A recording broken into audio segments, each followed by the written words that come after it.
keep it 100, like, I don't think men really care that much about a woman who has a lot of money. Like, Right. I mean, we're not looking at that kind of stuff. And women constantly think guys want the things that they want. Like it's complementary of the vision, right? Right. Instead of like, I'm gonna go over here and do my own thing. Right. Well, She realized quickly that, wow, I can't be the best employee for this company and be the best mother and be the best wife. Something was falling short. Ruslan. and I want to make sure you guys know my heart, because there's a difference between someone being equal in the imago Dei, someone being equal in their worth, but being different and distinct in their role, maybe their role for a season, right? Yeah. My guess is my wife will probably go back to teaching someday. She was a substitute teacher at a Christian school. She may go back, get her C certificate, I forgot what it's called, and be a teacher someday, right? But not when we have my daughter who's 18 months that you guys just all met. Right. You know what I mean? And if you guys think that's misogynistic, you're a goober, and that's goofy. All right. What about if the woman has a vision or dream, something innovative to offer the world? Do men support the wife's dream also? All people should pursue purpose first, then a purpose partner. Oh, man. That's a good question. Okay. What do you guys think? I think everybody knows what division is. Division. Di means two, vision, two visions, right? So when you have two visions in the house, you have division or division. So you have to make sure that you marry somebody who has the same vision for you as you, right? So that way, when she has a dream, when she has a vision, when she has this idea, the ideal situation is that it fits within the bigger vision of what you all are trying to accomplish as a couple, as a family, right?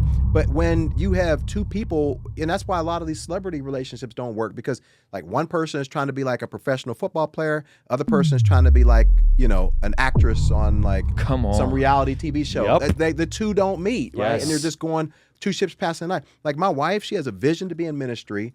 She is in ministry. She teaches Bible study in our community. Like we're active in church. So that's her dream. That's her goal. That's her vision. But it fits within the vision of our family, which is to do ministry together. Yes. And I say, like, when people say like God gives them visions, I mean, whatever vision you believe God's given you is going to correlate with your marriage. You know what I mean? In that kind of sense. Exactly. So if you're already married or something, you think God's giving you a vision to go, you know, start a whole new career or go cheat or something like that, it might not be God. You know what I mean? Yeah. It's definitely not God, the cheating and stuff, is what I'm saying. But that's what I mean too. So I think that's important, is to know that God's vision for your marriage is already in the Bible. And that's so good. Your purpose is already in the Bible, right? And I would say, just know that two hyper vision, hyper focused people together are like, that may not work. Like if your wife was also trying to be a Christian YouTuber, Right. that might be a little complicated. That might be a little tight. Now, if your wife and you do a podcast together, Right. and then she's doing her own, like it's complementary of the vision, right? Instead of like, I'm gonna go over here and do my own thing. Right. Well, you need to find a partner that's okay with that. And you may have to be okay with the person that doesn't have a lot of vision, right? And so there's a healthy tension there that I think we're kind of hinting at.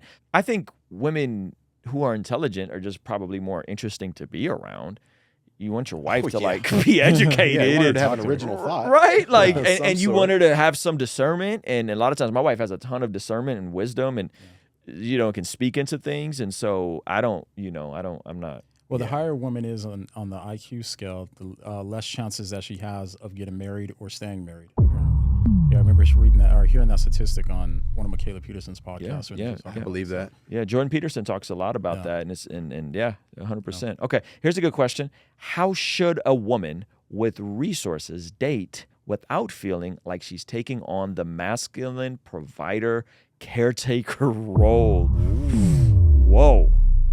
That's a great woman with question. resources. She interesting. paid. Right. That's what she's trying to say. Yeah, resources. Wow, what a great Never quite heard question. it said like that. Yeah, I think what Alan said earlier is good advice. It's just not letting that define your womanhood. You know what I mean? So you have resources, you got money and all that, but don't get your value from it, or don't get your your mindset of like, this is what makes me this is the value that I'm providing to this man in that sense. Because keep it 100, like, I don't think men really care that much about a woman who has a lot of money.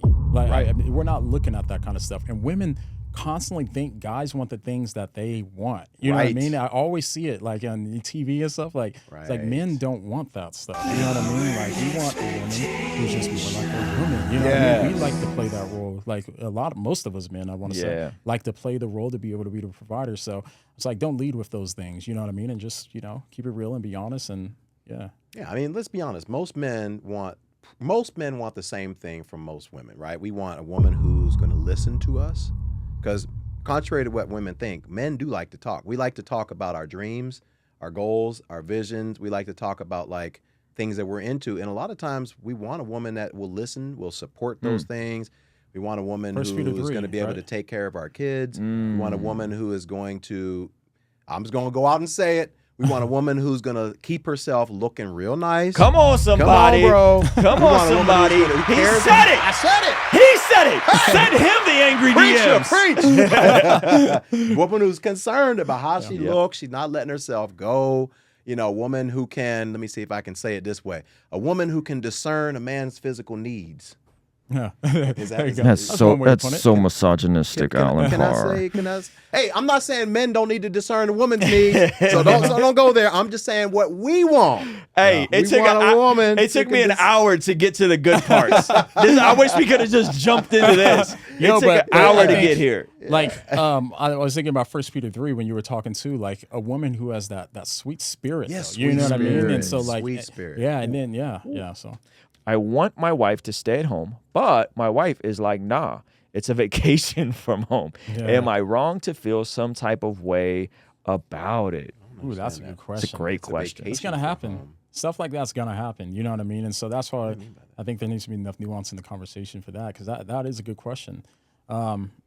This is, in my mind, what's going on here is just a miscommunication, and we have these in marriages. You guys are on different pages. You got to try to find a way to get on the same page. You know what I mean? And something that's what marriage is about, compromise in a lot of different ways. So that's my kind of first thought on it. Is there's a miscommunication problem here that I think needs to be addressed. Yeah, and I'll also add to this and say, like, this is where I think where prayer and you have to trust in the Lord. I know that sounds like a spiritual answer, but like, I married a woman who was extremely career oriented, like just straight up never saw herself as being a woman that wanted to stay home. My wife did not want to stay home. So you're talking about a woman who was going up in the corporate ladder very quickly, was making money and doing things like that. God changed her heart. That's what it is. God gave her a desire to say, you know what? My first priority as a woman and as a woman of God specifically is to care for my home, to be the protector of my home, right? Or is it just awoken though from her though? You know what I mean? It's like if this kind of motherly instinct just kind of kicked in, you know what I mean? Rather than saying God changed her heart, maybe her heart's always been this way and it had to be uncovered. It could have been that. Yeah, I just know, like, I mean, she realized quickly that, wow, I can't be the best employee for this company and be the best mother and be the best wife. Something was falling short.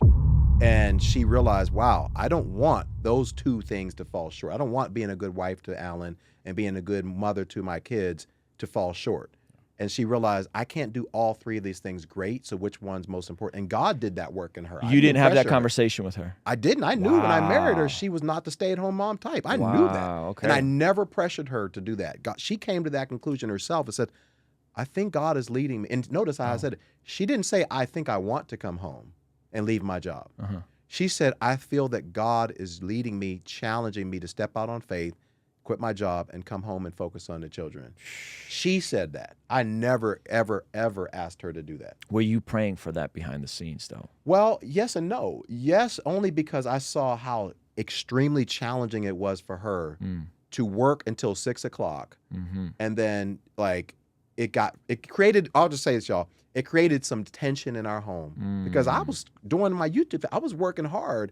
And it was like, okay, well, geez, how can I continue to do what I'm called to do when you're so focused on work and you don't have enough time to, like, barely make dinner for the kids? You know, you're picking them up from daycare like at 6 o'clock when they're like the last kids at daycare because, you know, you're working. And then when you get them home in the evenings, you don't have time to spend with them because you have 3 reports you have to get for your job the next day that you didn't get a chance to finish during the day. And then it fell back on me, and I'm doing all this stuff. And I'm like, Henny, I got to work. Yeah. Like, I'm the man of the home. I got to work. And it created tension. And when she realized that, it was like, I got to make some changes. Wow. That's heavy. Yeah. That's heavy. Yeah. I think that, in my opinion, that summarizes this entire discussion in terms of women and career and all that kind of stuff. And it said that Simeon blessed God.